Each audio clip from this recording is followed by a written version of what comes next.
Hola, muy buenas jardineras y jardineros. Pues hoy voy a emprender el tema que os había comentado ya hace unas semanas, pero entre pitos y flautas no lo pude hacer y lo voy a hacer ahora. Estuve comentando de que os iba a hacer un vídeo acerca de 12 formas de regar. En este caso, sistemas de riego que se utilizan en jardinería, unas 12 formas. Estos apuntes, como ya comenté en el vídeo anterior, pues me los iba haciendo porque he estado durante algunos años estuve haciendo un programa de radio en Valencia, y luego también hice un programa de radio en internet hablando de plantas. Entonces me iba recopilando información y tengo, como os comenté, pues tengo 3 carpetas de apuntes. También se me olvidó comentarlo, pero para que lo sepan, pues estuve también de formador ocupacional durante casi 2 años. Y entonces también me tenía que preparar y buscar información, preguntando a unos y a otros. Y bueno, este vídeo pues a mí me viene bien porque la mayoría de los sistemas que voy a comentar los he trabajado. Entonces, después de hecho esta intro, pues os voy a comentar los 12 sistemas de riego. Imagino que habrá mucho más y será más extenso el tema, pero con esto creo que sería suficiente para nosotros. Bueno, el primer sistema de riego sería el más sencillo de todos, un riego con regadera. Como bien dice en el apunte, dice que regar a mano te garantiza que el agua llega a todas las partes que lo apliquemos. Sin embargo, resulta engorroso si hay mucho que regar. Bien, en mi caso, que tengo, por ejemplo, esta mañana he estado haciendo reproducciones de una planta madre. Entonces, en el caso de que tengamos poca planta, pues yo, por ejemplo, tengo esta regadera, que son unos 11 litros que casi me sobra para el balcón y para lo que tengo por aquí. Y bueno, normalmente yo lo que es la rosa que decimos, lo que distribuye el riego, pues lo que es la rosa, esto, muchos le llamamos la rosa aquí en la zona de Valencia, yo se la suelo quitar y lo riego, le echo agua en las macetas de forma local. O sea, maceta a maceta sería un riego, aparte de con regadera, sería un riego localizado, porque vamos regando de planta o de maceta a maceta.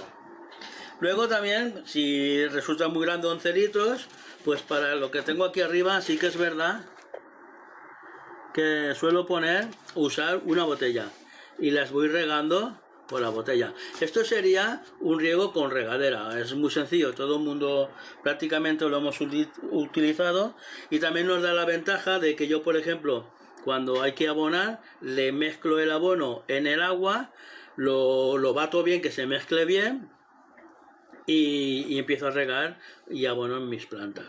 Bien, otro sistema de riego sería el segundo, es riego por inmersión. ¿Qué es el riego por inmersión? Es la acción de sumergir la maceta para que el sustrato absorba el agua por los agujeros de drenaje y por la superficie. Tengo aquí una maceta de bonsai. Es el ejemplo que más suelo comentar a los que fueron mis clientes, y sobre todo cuando estaba en venta al público, y también pues cuando estaba dando la formación. Algo muy importante que puede ser útil, el riego por inmersión, sería los bonsáis. Aquí tengo una maceta de bonsai, no tengo bonsai, se murió el que tenía un ficus retusa y se secó. Hice algunos cursos de bonsai en mi etapa profesional, pero la verdad es que nunca me ha llamado la atención, y sí que es verdad que me gustaría tocar este tema como afición, porque es un tema muy interesante, es muy bonito, y bueno, aprendes otras culturas como es la cultura japonesa y todas estas cosas. Pero lo que vamos, el riego por inmersión es muy importante en el tema de bonsai. ¿Por qué? Porque normalmente en el bonsai supongamos que tuviéramos aquí el bonsai completo, lo que es la planta y la maceta. El bonsai se suele regar siempre por encima, con una regadera pequeñita que hay específico para bonsais, pues vamos regando. ¿Por qué es importante la inmersión en esta afición del bonsai? Porque regamos, pero al regar se forman unos caminitos que con el tiempo el agua siempre va por esos caminitos y deja mucha parte de raíces sin regar, sin humedecerse. Entonces, la técnica de la inmersión es muy importante. ¿Por qué? Porque la inmersión nos permite que se riegue todo lo que es el sistema de raíces. ¿Y cuánto tiempo se puede regar por inmersión? Normalmente, como se suele regar 2 o 3 veces a la semana, pues yo suelo aconsejar de 2 a 3 semanas, un mes, depende cómo sea la maceta. ¿Y la inmersión qué aporte da? Pues que, como he dicho antes, lo riega todo, lo enfatizo, riega todo, tanto lo que es la tierra, riega lo que es el cepellón completo. El cepellón se compone sistema de raíces, sistema radicular, con la tierra. Entonces, lo sumergimos en un cubo, tanto lo que es la planta y en este caso la maceta, y ¿qué hace? Empieza a salir burbujas. ¿Por qué hace burbujas? Porque esa parte del cepellón tiene muchas zonas secas y es lo que llamamos que hay vacíos, que está ahí el aire, hay bolsas de aire.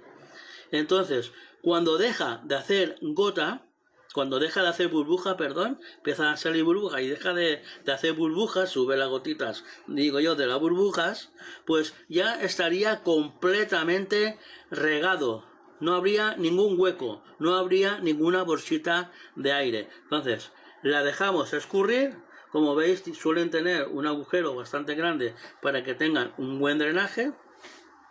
La dejamos escurrir y ya la ponemos en la ubicación que siempre está el bonsai. Por eso es muy importante el riego por inmersión, porque lo que hace es quitar esas bolsas de aire que se forman en la tierra, que bueno, eso conlleva a mucho más. Por ejemplo, conlleva a que reseca esa zona, las raíces, y es cuando ya tenemos problemas de que si se va secando una parte de la planta y todo esto, que ya lo explicaré en otra ocasión. Por eso, donde más se utiliza el riego por inmersión sería en la afición a los bonsáis. Luego tenemos las macetas de autorriego. Las macetas y jardineras de autorriego disponen de un depósito que suministra el agua según vaya necesitando la planta. Mantienen una humedad constante, tienen la ventaja que te permite olvidarte de riesgo durante bastante tiempo. Son muy buenas para interior. No me gusta este sistema, voy a seguir leyendo. Cuidado, porque como no drenen bien, muere cualquier planta. También si te pasas con los niveles marcados llenando el depósito, pueden pudrirse las raíces. Esto fue una moda muy constante, sobre todo en las oficinas, en empresas que decoran sus empresas o luego sus casas también con plantas de interior. Y hubo un tiempo que se usaba mucho el autorriego. El autorriego yo a modo profesional nunca lo aconsejo, a no ser que sea lo suficientemente delicado y constante en el control del agua. Entonces, como bien dice aquí, regar con el autorriego hay una humedad constante, pero si te pasas con el agua, el sistema de raíces absorbe mucha humedad y se pudren. Y no solamente eso, sino, como yo digo, lo que son los estomas de las raíces, lo que se abre y se cierra, lo que cuando necesita humedad se abre y cuando tiene bastante humedad se cierra, cuando se encharca se queda apermazado, no se abre las celulitas y entonces no transpiran el oxígeno que necesita, entonces se pudren y a pudrirse las raíces el sistema de la planta deja de funcionar. Y lo mismo que cuando se seca, así como cuando hay un exceso de agua se quedan cerradas, las estomas, cuando hay sequedad, como quieren buscar humedad, se van abriendo, se van abriendo, se van abriendo, y llega un momento que se secan y ya no se cierran ni se abren, se quedan secas, abiertas, y entonces entra gran cantidad de oxigenación y con el tiempo también la planta se muere. Por ejemplo, me preguntan, Santi, ¿cómo sé que hay un encharcamiento? Pues normalmente cuando las hojas se te están poniendo amarillentas. Santi, ¿cómo sé que la planta está seca? Normalmente cuando las hojas se van secando, cuando vemos en las orillas de las hojas, en las orillitas, ven que se van poniendo marrones, pues eso es, o bien, eso es sencillamente que hay un encharcamiento, se ponen amarillas, y que hay falta de oxigenación, que se está secando, pues se ponen marrones. Entonces, el autorriego es algo que puede ser muy cómodo, te puedes ir de vacaciones y puedes estar un mes fuera de vacaciones, pero cuando regreses a casa, en mi caso, cuando llegan de vacaciones, puedes venir a mi casa que tengo este problema, en fin, y yo ya lo aconsejo antes, que no es un buen sistema. Bien, sigamos por otro sistema de riego. Riego por surcos. Se usa en el riego de huertos, aunque cada vez menos, porque lo vas desplazando riego por goteo. Aquí, por ejemplo, en la Comunidad Valenciana, pues por aquí en Valencia, pues se sigue usando los surcos. Y ahora que está el boom de los huertos familiares hortícolas, pues si tenemos bastante caudal de agua, que tenemos bastante agua en el lugar donde hagamos un huerto, pues el surco viene muy bien porque reparte el agua uniformemente por todo lo que es el surco, y donde está plantado por ejemplo, las tomateras, los pimientos, las sandías, las berenjenas, todo lo que tengamos plantado funciona más rápido porque reciben más cantidad de agua. Pero, como bien dice aquí, es el tema de los surcos, que también consumen mayor cantidad de agua, se intenta de reducir el agua, y es cuando pasamos al otro sistema de riego, que sería el riego por goteo. Entonces, eso lo vamos a hablar un poquito más adelante.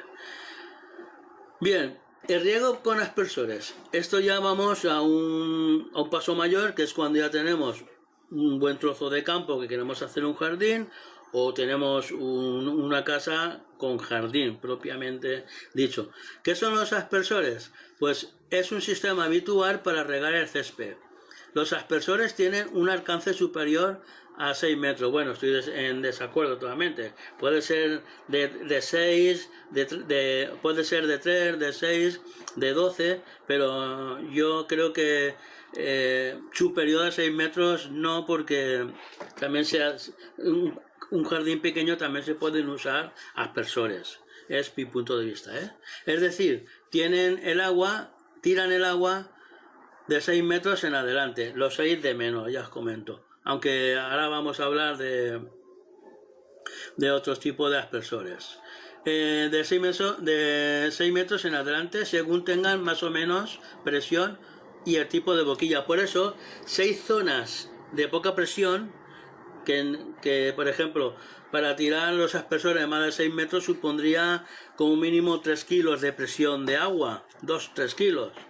Sin embargo, si tenemos un jardincito que da 1,5 kilos, pues no tendría la fuerza suficiente para levantar este aspersor, porque son grandes, son tuberas grandes. Entonces, por eso estoy un poquito en desacuerdo, porque sí que hay aspersores menores de 6 metros, que aquí lo llamaríamos riego con difusores, que son parecidos a los aspersores, pero más pequeños. Pero ya os digo que también hay aspersores de menos de 6 metros.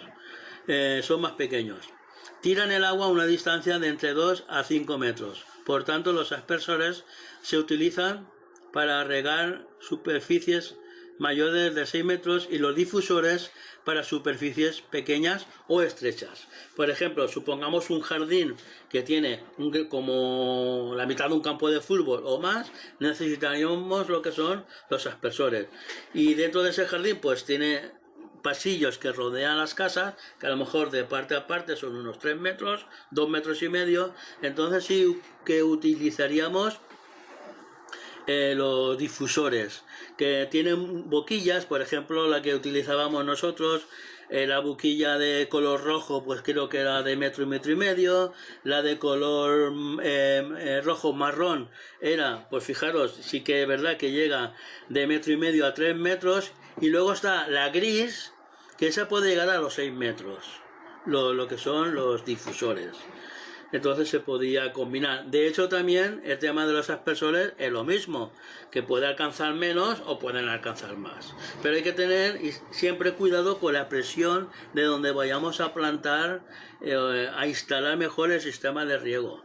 Depende de la presión que tenga la casa de agua, deberíamos de utilizar o aspersores o difusores. Pues, salvo dicho todo esto, pues no me quiero enrollar más, porque todo lleva un poco un punto de vista diferente según donde trabaje uno, según los materiales con que trabajes y según también, por supuesto, que es lo principal, lo mejor que puede ser para el jardín.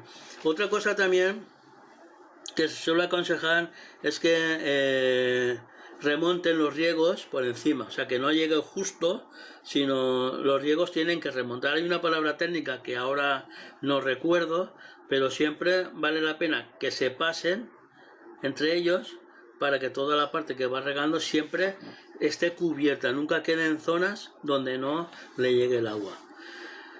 Luego ya tenemos lo que hemos hablado antes de los surcos, pues el riego por goteo. Es lo más utilizable que hay. De hecho, cuentan que uno de los primeros que empezaron a usar este sistema fueron los israelitas en Israel. Luego, de hecho, se usa mucho en las zonas en las que hay desierto, como Arabia Saudí y todos estos países que tienen pues bastante carencia de agua.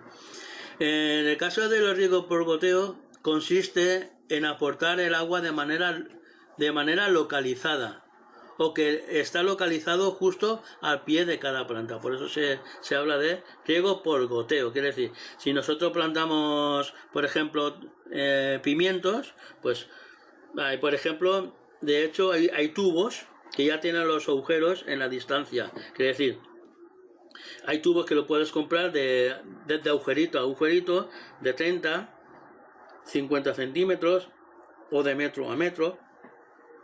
Perdón, depende de lo que vayamos a plantar, pues tenemos ya los agujeritos hechos. Pero también podemos ir acoplando, comprar el tubo sin agujero. De hecho, tengo un vídeo que lo voy a poner aquí arriba, que ya hice hace un tiempo. Y entonces lo podéis luego pinchar y le metéis en lo que es el aspersor, el aspersorcito pequeño que digo yo, o los goteros, o los emisores. Entonces, estos pueden ser integrados, como estaba comentando, por la propia tubería, que serían riegos integrados, o pinchados en ellas, que serían goteros de botón. De goteros hay de muchas clases. Hay goteros que te da, por ejemplo, medio litro a la hora, otros goteros que te dan 1 litro a la hora, 2 litros a la hora. No quiere decir que esté 1 hora de continuo, pero sí lo puedes tener 10 minutos y te da cierta cantidad de agua, por ejemplo, para el tomate, para los planteles de tomate, los planteles de lechuga, los planteles de judías. En fin, para cada cosa pueden necesitar más o menos de agua y podemos acoplar los goteros según la planta que necesita el agua que le vayamos a echar. Dice que el riego por goteo ahorra agua y mantiene un nivel de humedad en el suelo constante. El inconveniente es que los emisores se atascan fácilmente, especialmente por la cal de agua. Eso es así. Normalmente, de año en año, cuando hacemos una plantación, por ejemplo, de tomates o de pimientos, pues luego vamos revisando. Por eso es bueno que los compremos de quitar y poner, porque los que se ponen en el tubo, que ya están instalados, los agujeros, si le haces un agujero vas a limpiar, ¿no? Y ese agujero lo haces un poquito más gordo o lo rompes, ya no te sale el gotero, te saldría chorro. Entonces, a veces vale la pena comprar el tubo sin agujero, nosotros con un punzón, un sacabocados que se llama también, le hacemos el agujerito, metemos el difusor y es mucho más práctico. Que se llena de cal, que ya está muy feo y que ya no distribuye bien el agua, lo quitamos y ponemos uno nuevo, y eso es bastante barato. ¿Dónde podemos comprar este tipo de productos? Pues por ejemplo en cualquier centro comercial de jardinería, o si estamos en un pueblo, pues en la cooperativa agrícola del pueblo o lugares parecidos. Nada mejor que preguntar a un agricultor para que te informe si estáis en un sitio y no sabéis dónde encontrar. Por ejemplo, si estamos viviendo en un pueblo, pues, y queremos emprender la actividad de tener un campo, de tener un jardín, cualquier agricultor te puede orientar qué tipo o cualquier jardinero que más o menos esté al día te puede ayudar. Bien. Y luego el otro sistema sería una cinta de sudación o tuberías porosas. Pues son tuberías que tienen una especie de rotura, pero a la vez están protegidos como si fuera una tela muy compacta, es como una tela pegada, como de goma. Entonces lo voy a leer para no liarme mucho. Las cintas de sudación son tuberías de material poroso que distribuyen el agua de forma continua a través de los poros, lo que da lugar a la formación de una franja continua de humedad, que las hace muy indicadas para el riego de cultivos en línea. En jardinería se emplea muy poco.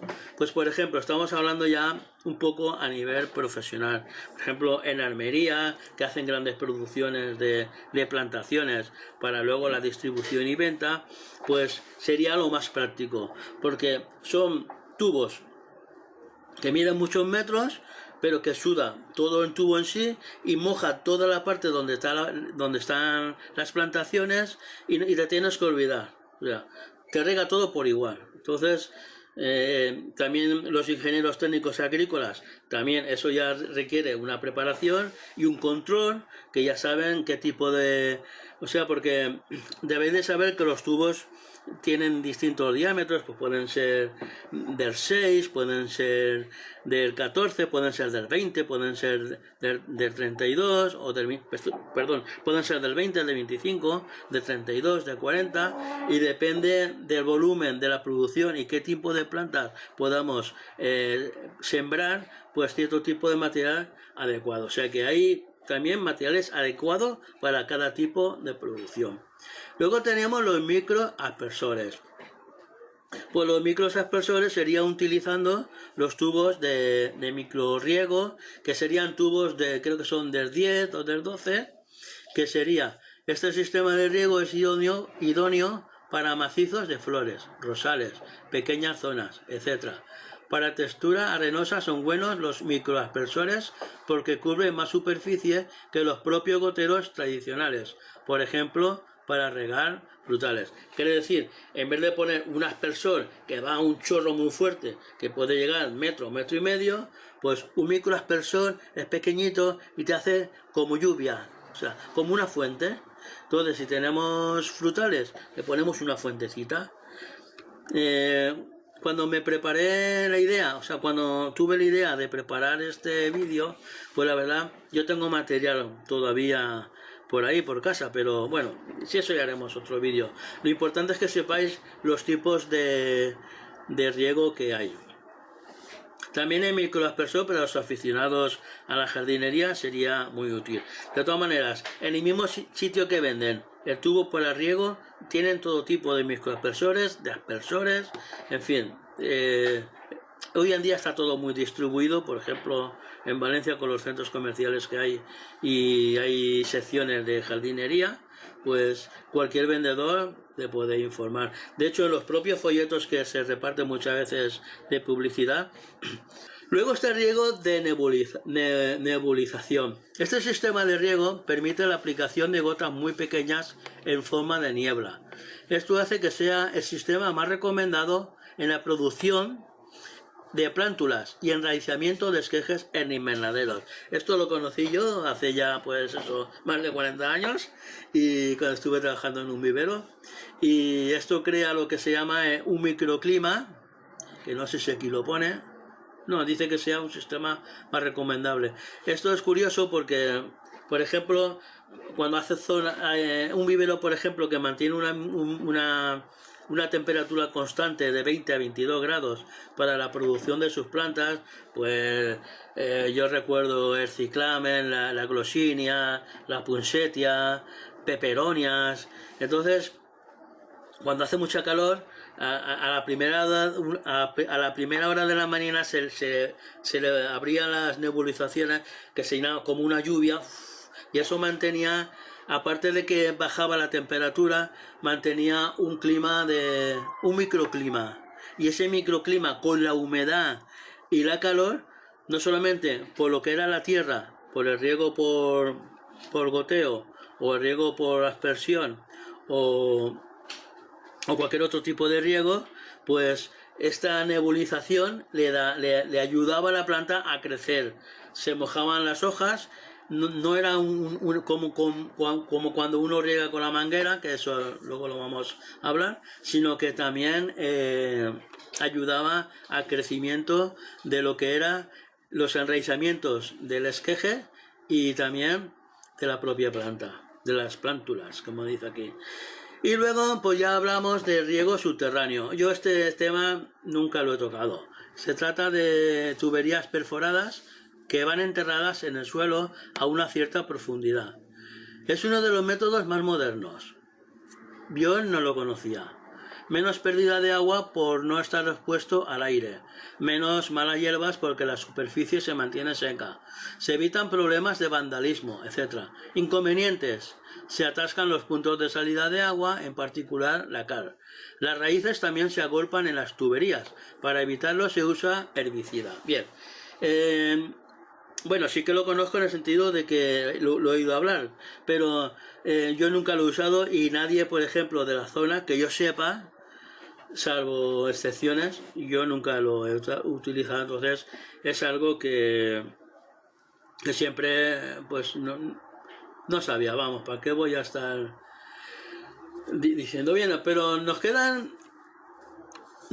un riego que es el que más nos gusta. A mí el que más me gustaba es el riego con manguera. Regar con manguera supone tenerla en la mano muchas horas. Bien. Para el césped es el peor sistema, estoy de acuerdo. Además no se consigue una buena uniformidad. A unos sitios les cae más agua que a otros. No obstante, a muchas personas les gusta regar con manguera. A mí me gusta regar con manguera. Y os voy a contar mi historia un poquito. Como tantas veces digo, yo empecé en un vivero y con 20 años, y el vivero, pues la verdad es que no existía el modernismo que hay ahora, no estaban tan modernizados los sistemas de riego y se regaba mucho con manguera. Entonces, con manguera, pues, por ejemplo, cuando venía la hortensia, que venía a primeros de diciembre, venía de Francia, todo lo que era el brote, 2 ramitas de la hortensia, entonces venía helada. De hecho, en aquellos años venía helada. Estoy hablando de 1978, 1979, 1980, cuando recibíamos todas las hortensias de Francia que venían en un tráiler. Entonces primero se colocaban juntas, todas juntas, y venían en macetas de plástico, perdón, en macetas de barro, todas juntas. Entonces le quitábamos la paja, la depositábamos en el suelo, todas juntas. Entonces, en esos 2 primeros meses, por ejemplo, con una manguera, una, así, miles de hortensias. Cerraba los ojos y nada más que veías hortensias, perdón. Luego, cuando ya llegaba enero, que ya preparándolo para la primavera, se esparcían, o sea, se le hacía sitio. Entonces estaban todas juntitas, una pegadas a la otra. Luego ya se les dejaba como 20-30 centímetros de separación, todas puestas las hortensias en el suelo. Entonces se ponían al trebolillo, empezabas a regar una. Le poníamos una caña, un tubo de caña, o de estas de fontanería, por ejemplo, de 1 metro, y ahí ibas con el tubito regando de PVC, una. Y así era entonces el riego, y además que yo me llegué a acostumbrar. Luego estuve trabajando en un centro de jardinería, en el cual tiene su sección de árboles, su sección de árboles de cualquier tipo, de plantas de plantas de hojas caducas, plantas de hojas perennes, de frutales, de coníferas. Y yo cuando empecé estaba tan acostumbrado a regar, allí había aspersores. Pero yo sabía que para ese tipo de plantas, por experiencia, claro, esos aspersores, más que beneficiar, lo que hacía era perjudicar. Lo que hablábamos, que había en exceso de agua, por mucha agua, por menos agua. Aquí estoy en desacuerdo que dice que riegas más una planta que otra. No, con la manguera tú riegas a todos lo mismo, boom, porque luego toda esa planta viene preparada para ser regada, porque la mezcla que tiene está formulada de tal forma que siempre necesita agua para que así la planta crezca más rápido. Entonces, una. Y no tenía ninguna planta seca, ninguna. Cuando dejabas con el aspersor, una se te regaba mucho y la otra estaba seca. O sea, por eso siempre me ha gustado regar con manguera. De hecho, cuando yo luego estuve mis 11 años de mantenimiento de jardinería, pues siempre me gustaba repasar todas las plantas, sobre todo las que están en maceta y las que están en riego por goteo. Yo cogía la manguera, como lo hacía una vez a la semana, que es cuando solía ir en casa del cliente, repasaba sus jardineras con la manguera, mientras que también regaba una planta a una con la manguera. Y siempre tenía las plantas en condiciones y bastante bien cuidadas. Y nada, pues una vez dicho esto, pues espero que os haya gustado el vídeo, que os haya entretenido. Y si tenéis alguna duda, lo ponéis en la cajita de comentarios. Y por otro lado, no olvidaros, suscribiros porque eso te ayuda, te anima. Y lo mismo que cuando ves que no te ven los vídeos, pues te sientes un tanto desanimado, pero me da igual, yo luego me animo y hago un vídeo, y además con toda la ilusión. Así es que muchas gracias, espero que os haya gustado.